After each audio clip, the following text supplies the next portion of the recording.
Hey, folks, Doug Blake with Body Design University. And I'll be honest with you, today I've got a great tip that's going to help you to elevate your quadricep training with your clients to a whole different level. So here's the deal. It's Friday as I'm recording this, and I had a friend over to train legs, and Friday is leg day, right? Critically important day. And so had a buddy, never trained with him before, and he came over and it's always funny because I'm thinking to myself, I know how to train. I know a lot of different things, and I've trained lots of folks over the years. And I just forget sometimes that there's a lot of subtleties of movement patterns, distance between feet, distance between hands and arms, and all of these little nuances.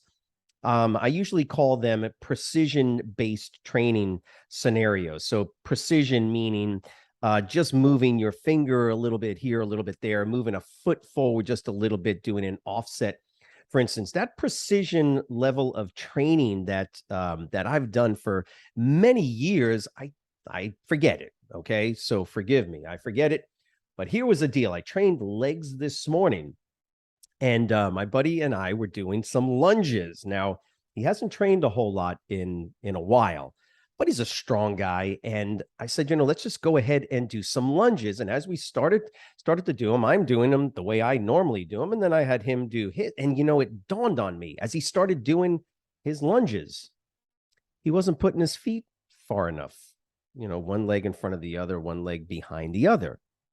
And as he was doing the movement, as is always the case, I just told you, this precision, subtlety of movements with biomechanics can make all the difference in the world. Here's what you're probably doing. And you may be doing this correct and perfect with your clients. And if you are, fantastic.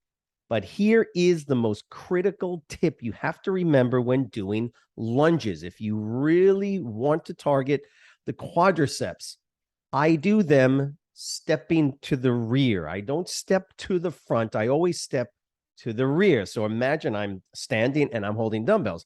Instead of doing your forward lunge, right, which are fine. Don't get me wrong, they're fine. But here's what I realized. Once again, there's some subtleties and precision movements that really make a difference. When he went from doing forward lunges, where he kind of felt a little bit of twinging in his knee. Now he felt it in his quads, but there was some subtlety of discomfort that I could tell. And I said, you know what? Go ahead and step your feet back. Do what we call a rear lunge. Now, again, forward lunges are fine. If people are feeling them in their quads, great. But here's what we know. If you do a rear lunge versus a forward lunge, now, again, imagine I'm just standing there and I take a step back and do the lunge. Where is your body weight going? To the rear. Anytime you do a forward lunge, just keep in mind there's always a tendency to either lean forward with your torso and push all the body weight so that it can stress potentially the knee. Whereas if you do a rear lunge, right? And again, for the most part, clients don't necessarily have that proprioceptive capability as much as somebody that's been doing it for a while. So again, this can be very helpful, and it's a great tip when you're doing lunges with your clients and you're finding that doing the forward lunge is just not getting that that targeted impact on their quadriceps, that forward quadricep. Try standing. See, look at this. Try stepping to the rear and going down into lunge, because remember, when you step to the rear, where is your body weight going? Well, it's going backward. Now, remember, still keep the rib cage up, still have the dumbbells if you're holding dumbbells down at your side. But look, that is the tip. And I wanted to make sure you kind of understood a little bit about the subtlety of doing these lunges. They can be very, very, again, impactful on your quadriceps. It's a great, by the way, it's just a great exercise for your quads. Remember, whatever reps you're doing, but try them doing to the rear and then lunge down and then step back up if that's how you're doing them. But remember, do one leg and then, of course, do the other.